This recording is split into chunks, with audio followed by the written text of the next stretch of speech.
Esse anime é aterrorizante pra caralho. Tito e Yuri estão juntas desde que elas eram crianças, mas desde o momento que elas nasceram, o mundo esteve em constante guerra. Uma que durou anos e anos e anos. Momentos antes das coisas ficarem perigosas demais, o avô adotivo das crianças deu uma chave de um veículo para elas e disse: "Vá para o topo da cidade, ou então vocês vão morrer." Eu acho. Ele não fala isso no anime. Então as garotas embarcam no veículo e começam sua jornada, tentando achar comida e água suficiente para elas conseguirem continuar seguindo em frente e tentando alcançar o topo da cidade que elas estão, porque supostamente o resto da humanidade se reuniu lá. Mas no momento que a gente começa o anime... Não essa cena. A humanidade toda já foi completamente devastada, morta pelos seus próprios erros. Mas é aqui que as coisas se tornam estranhas, porque se você olhar mais a fundo, você vai ver que para uma história ambientada no gênero pós-apocalíptico, existe algo muito importante faltando nessa história. Porque, normalmente, em histórias pós-apocalípticas como essa, temos sempre algum tipo de obstáculo que os personagens precisam superar para chegar em seus objetivos. Um vírus, um monstro, o governo brasileiro. Mas aqui a parte apocalíptica já acabou. E agora todo mundo morreu? Então, em uma história pós-apocalíptica como essa, como você pode desafiar os protagonistas de forma significativa? Que tipo de história você poderia contar? Enquanto você poderia argumentar que o ato de buscar por comida é um desafio por si só em um mundo como esse, o anime deixa bem claro que isso não é realmente um desafio. O ponto aqui é que, na verdade, os personagens não precisam realmente de um desafio. E, apesar disso poder facilmente tornar a história chata e repetitiva, por contar a história da forma que Tsukimizu faz, ele é capaz de transmitir uma mensagem ainda mais... Pera, por que tem a porra de um personagem de Animal Crossing no meu anime?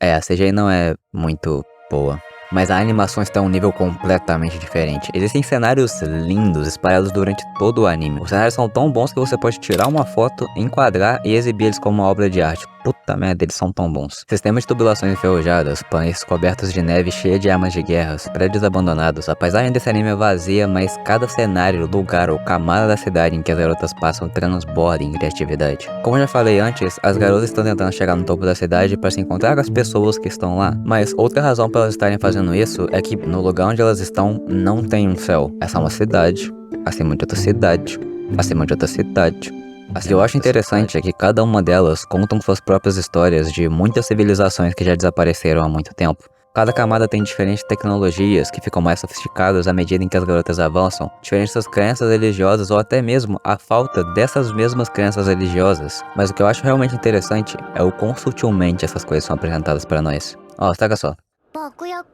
Não é assim que você escreve bomba. Você pode ver o Ku de Bakuyaku aqui, mas nem isso e muito menos isso aqui fazem parte de qualquer língua. O autor inventou um pseudo-alfabeto completamente novo apenas para esse anime.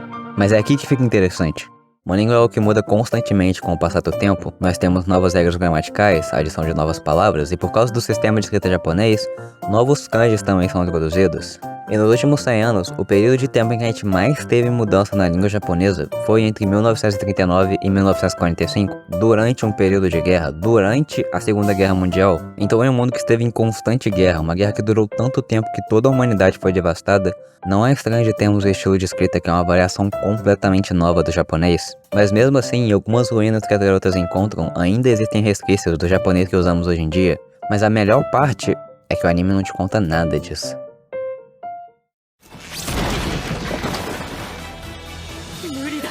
Quando o personagem começa a narrar toda a ação, todo o pensamento... Cala a boca, filha da puta! Quando o personagem começa a narrar toda a ação que ele faz, todo o pensamento que ele tem, ou tudo o que acontece na tela, fica uma merda. E não deixa espaço nenhum pra você experienciar a obra por conta própria.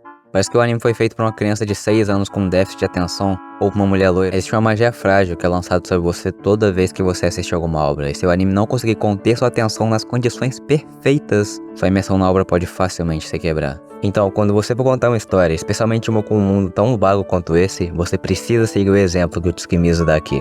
A única coisa que a gente sabe é, ok, essas duas garotas estão tentando chegar no topo da cidade, mas por que existem tecnologias que nem mesmo as garotas entendem o que são? Será que realmente existe uma forma de chegar no topo da cidade? E que merda é essa?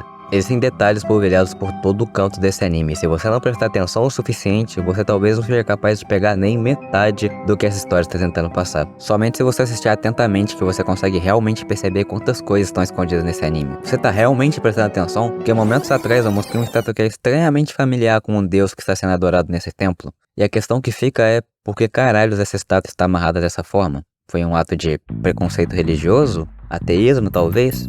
Eu não faço ideia. O anime te mostra o suficiente pra você ter uma ideia aproximada, mas nunca o suficiente pra você ver a imagem completa. E é esse desconhecido que torna esse mundo tão intrigante. No final, a gente só vê uma parte do que esse mundo tem a oferecer, mas é revigorante ver um autor que se dedica tanto à sua obra, mas ainda assim tá pouco se fudendo se você vai entender tudo ou não. Mas ainda existe uma mensagem bem clara que ele quer passar com essa história. Enquanto o anime inicialmente pode te fazer pensar que essa é uma história feita para mostrar a crueldade que vem com a guerra, os perigos do avanço tecnológico, ou até mesmo reforçar ideias niilistas, pensando que se tudo é em vão no final, para que se importar com qualquer coisa? Mas ao contrário do que se pode supor inicialmente, esse mundo vazio e melancólico irradia com um sentimento de esperança, sendo uma rejeição completa do niilismo e enfatizando que existe sentido em apenas existir, que a vida é algo que por si só dá sentido ao viver. E o anime te diz isso diretamente. 意味なんかなくてもさ、たまにはいいことあるよ。こんな世界でも。多分。だってこんなに景色が綺麗だし。 Nós sabemos que as garotas têm um objetivo, chegar no topo da cidade, mas a essência da história é muito mais focada em pequenas vinhetas ao longo dessa jornada do que nas provações que elas enfrentam para chegar no topo. As garotas não têm um grande obstáculo as impedindo de chegar onde elas querem chegar, mas da mesma forma, não existe razão concreta para elas tentarem alcançar esse objetivo, porque será que realmente vai valer a pena? Será que realmente vão ter pessoas lá em cima? E se tudo foi em vão? A mentalidade que Kanazawa tomou no episódio 3 é uma que eu entendo, porque em um mundo como esse, quem não cairia em desespero? Quem não perderia todas suas esperanças? Mas é aqui que reside a beleza dessa história. O anime usa a jornada das garotas nesse mundo destruído como uma forma de fazer uma justa posição com o nosso próprio mundo, rejeitando os ideais nihilistas e comemorando apenas a simples ideia de se estar vivo. A série é muito mais sobre exploração do que alcançar um objetivo, encontrar pequenas histórias com admiração e alegria entre as ruínas desse mundo morto. Embora possa não haver um significado maior, isso não nos impede de viver com felicidade. A vida não é algo feito a um, mas algo que um faz. É uma mensagem que já foi passada tantas vezes que quase já se tornou um clichê. É sobre a jornada, não um destino, mas o anime usa essa ideia para representar a forma que o autor enxerga a vida. O objetivo que ele tinha ao escrever essa história inicialmente era tentar descobrir o que era a vida para ele e o que significava estar vivo. Mas o que ele acabou descobrindo ao terminá-la é que ele quer acreditar que o prazer de viver não vai passar. O anime está o mais longe possível dos ideais nihilistas, sendo uma história sobre como nós damos significado à nossa própria vida e como nós decidimos vivê-la.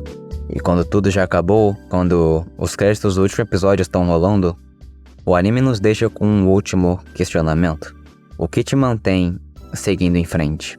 O que torna você feliz e o que faz a vida realmente valer a pena para você? Essa é uma questão simples, que pode demorar apenas alguns segundos para você responder, ou uma que pode demorar grande parte da sua vida para você achar a resposta. Ela pode mudar com o tempo ou voltar para o que ela já foi antes. Seja qual for sua resposta, seja ela realista ou irrealista, é a busca por ela que lhes dá valor. A intangibilidade que torna o progresso em direção a ela tão gratificante. À primeira vista, esse anime talvez pareça ser uma história aterrorizante, sobre viver uma vida sem significado. Mas, na verdade, essa é uma história inspiradora sobre achar sentido em uma jornada sem significado. E assim como Tito e Yuri, sempre continuar seguindo em frente. Inscreva-se. Eu posto vídeo nesse estilo quando eu consigo, mas se você gostou desse vídeo, tem uma grande chance de você vai gostar dos próximos também. Muito obrigado por ter assistido e até a próxima.